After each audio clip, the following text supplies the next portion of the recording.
This is Difficult People Chronicles, a show that deals with establishing peace. Sometimes we have people in our lives that create havoc, put us through drama, don't have common sense. Sometimes we become difficult to ourselves. We are not exempt. We do things that we know we shouldn't be doing. And sometimes we make decisions based off of our wants and not what God wants for us. So that's why I created Difficult People Chronicles, to help people get back in line with what God wants and for you to be at peace. So, without further ado, I am Seriously Focused Johnnie, SF Johnnie, your host and your life coach. And today's episode is called Divorce. So, this message came to me 3 weeks ago, and the message was divorce. Now, there's two sides.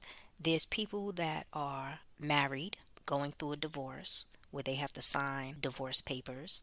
And then there are people that call themselves married, but they were never married, never went to make it legit, but they've been together for so long, and now they are separating permanently.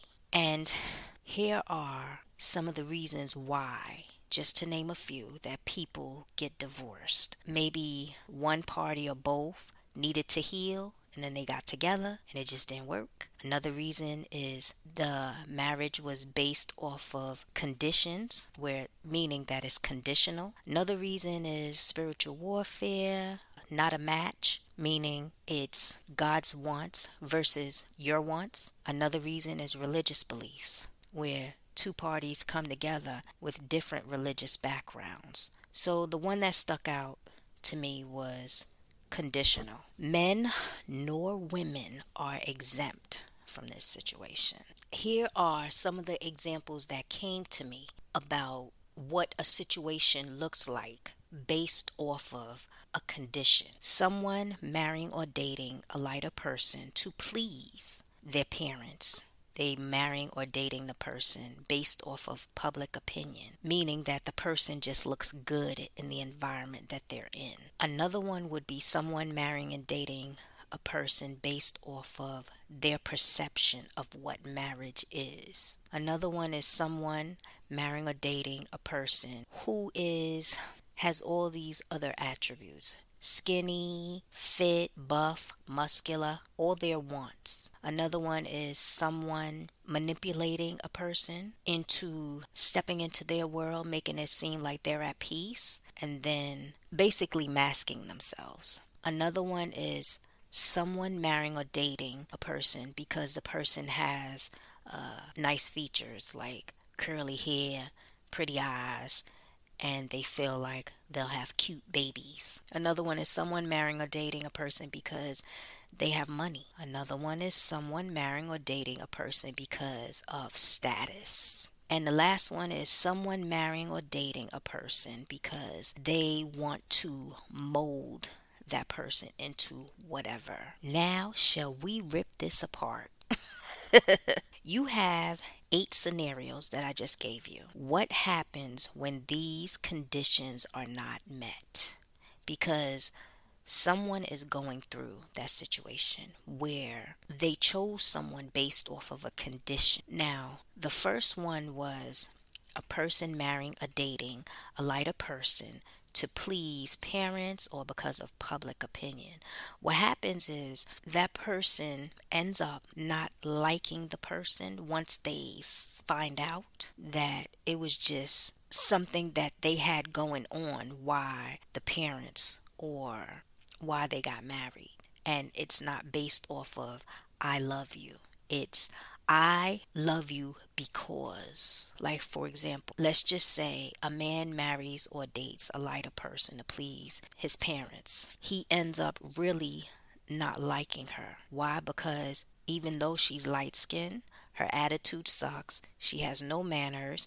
She's straight disrespectful. She doesn't know what it means to be a wife. Or he dates her to please his parents but prefers dark-skinned women. However, he's embarrassed to be around the dark-skinned women, around his parents. So he's basically a phony. The second one would be a person, like I said, who marry or dates a person based off of their perception of what marriage is. And what happens is a lot of people, they get into this marriage and they talk a good talk. When they get married, I'm going to do this, I'm going to do that. This is what the light, they have this picture in their head. But then what happens is they get married, and that talk that they talked all the way down the aisle to the altar does not coincide with their actions. And the other party says, I married him or her because of. So the key word is because. That's what makes it conditional. A third example would be when I said someone marrying a person because they're fit, skinny, muscular, or whatever. And the person maybe goes through an illness, God forbid, or a person gets pregnant and they're no longer skinny and fit. That doesn't mean they can't get back to that place, but at that time they're not. Then all of a sudden, the other party decides to disrespect. And it was like, I loved her when she was skinny.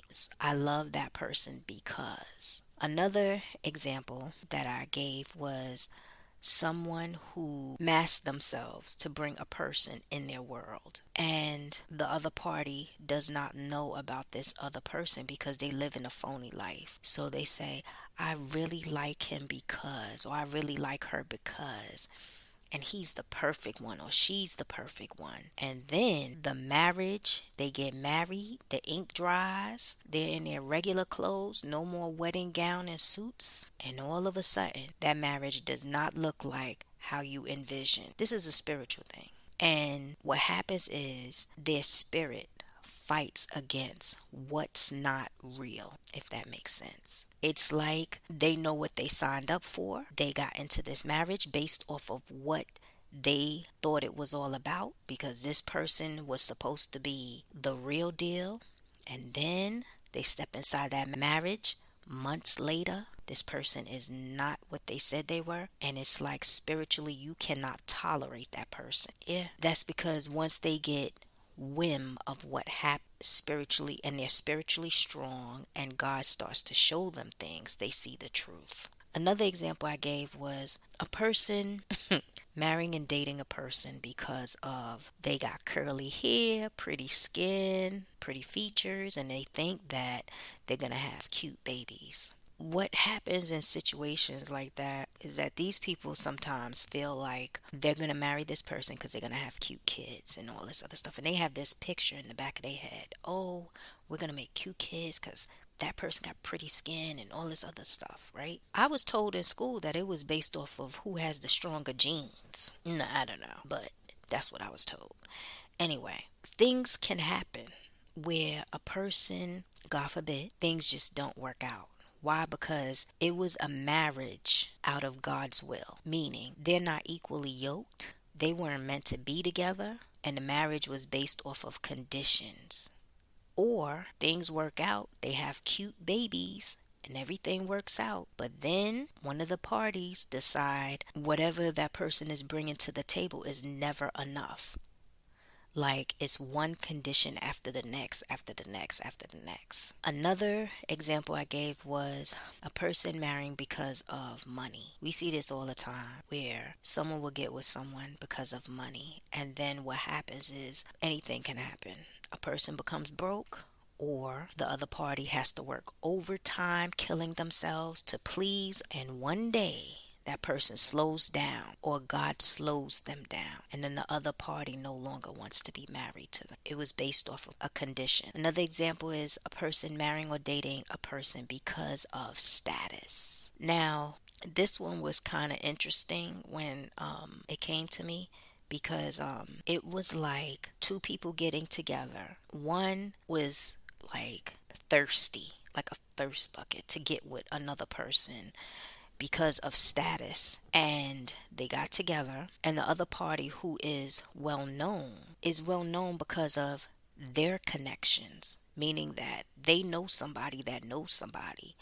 But what happened was, once that connection broke apart, they were no longer cool in the mix, like in the circle. So it Let me see. It looks like this. Is a person, say A and B getting together. A has like this is on a high platform with a group of people because they in some kind of elite group, I would say. Elite group. And B wants to be a part of A because they want to be a part of that group too. So they do whatever it takes to get married to A. And they get married, not knowing that A got in the group because of another friend that that person was cool with. But then something happened where their whole friendship fell out and the people in the group turned against A. So he's no longer in that elite group. Now B is upset because that person's not a part of the group anymore. Like they don't even want to know the person. And that person is upset because they saw that elite group, that high status, as part of their life. Yeah, it's crazy, but yeah, you got people that's strange. So I hope I explained that good enough. So it's basically a person marrying someone because, like, attaching to someone because of the status of being in an elite group when they got booted out the group because the group no longer liked the person because of what they did or what happened or what they didn't do. And now that person's spouse hates them like crazy because of, and wants them to beg to be back in the group. Yeah, that's what came to me about that one. The last one is a person marrying or dating because they're trying to mold that person into whatever.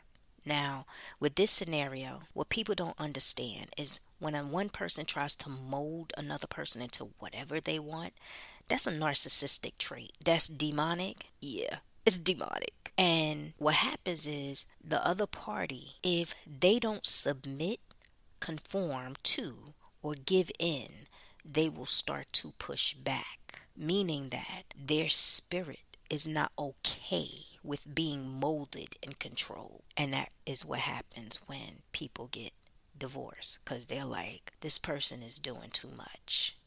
See, in the beginning, I'm gonna give you an example.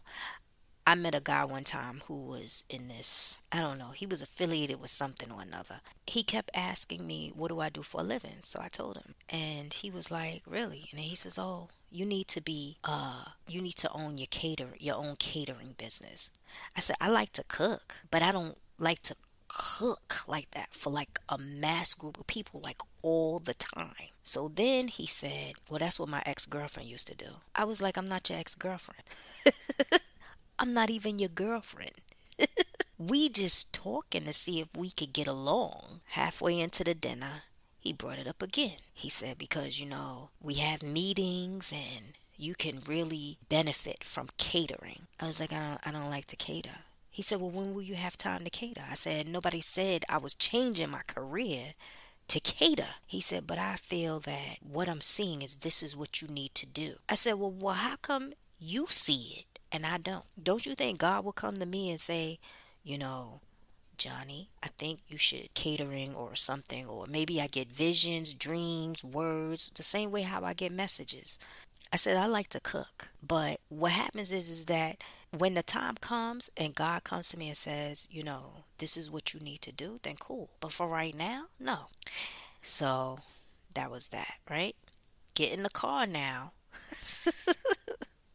And he's dropping me home. He brings up this catering thing again. He's like, he was talking about some function he had to go to on a Saturday and they needed some cake made and this and that. He's like, oh, do you think you can make a cake for... No. I was like, no. Like, what part you don't understand? I was like, listen, if you don't go skate down the street and go to the supermarket and get yourself a fluff cake, inject it with some baking soda, and leave me alone. I am not catering. No function.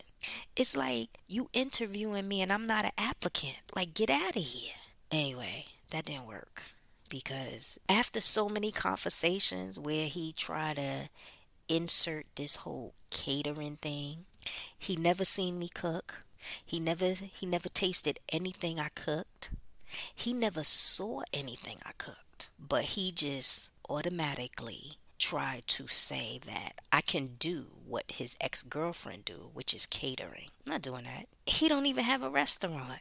He don't have no kind of business that deals with food. If it was something where, let's say, maybe like if, say I was in a relationship at that time with someone where he owned a restaurant and he needed help or X, Y, and Z, maybe once in a while. If it was a family business, hey, I will help him get things together. But for me to do it forever, no. No. No. I was like, that's not going to work. And that's what happened. My spirit started pushing back. And then I was just like saying to him, you need to hire someone. Not me, though, because I'm not going to do that. Yeah. So that's what came to me. What came to me is, back to what I was saying, is that the divorce, like this, whoever this person is sitting back trying to figure out where they went wrong or where the other party went wrong. Whichever side it is, or if it's both sides, it's conditional. That's the big thing. It's conditional. The person or the people, two parties, got married. Well, one said, I like the person because, and another person might have said the same thing. And it was like, oh, I like her because she's good at business, or I like her because she knows how to cook. I like her because she's skinny. I like her because, or I like him because. And what happened was they got married, walked down the aisle, signed their marriage papers and all this stuff. Ink dried, went on the honeymoon, got fancy, came back, was still on the honeymoon for like a few months, might have even had kids, only to wake up one morning and that person does not do what they were supposed to do before, or does not look like how they used to look like. That was a conditional marriage and not a marriage based off of I love you. A lot of times what happens is we choose and we don't allow God to be in the mix. Like in Genesis chapter 2 verse 18, it says, the Lord God said, it is not good for the man to be alone.